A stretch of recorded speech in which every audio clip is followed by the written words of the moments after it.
Donc les personnes à risque sont les personnes de plus de 65 ans, déjà, les femmes enceintes également, et puis toutes les personnes porteuses d'une maladie chronique, qui peut être évidemment respiratoire, mais pas seulement, ça peut être aussi des maladies cardiaques. On avait eu beaucoup de doutes l'année dernière sur l'efficacité du vaccin contre la grippe crue 2017. Est-ce que celui de 2018, a priori, propose une couverture plus large ? Alors, la couverture est plus large puisque dans le vaccin 2018-2019, on a rajouté une valence, ce qu'on appelle un nouveau virus, un virus de type B. Maintenant, vous avez les deux, alors qu'avant, il fallait faire le pari en prenant l'un ou l'autre. Maintenant, il y a forcément les deux.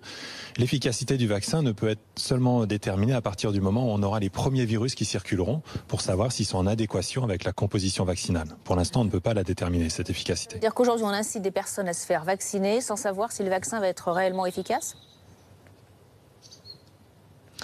C'est pas tout à fait ça.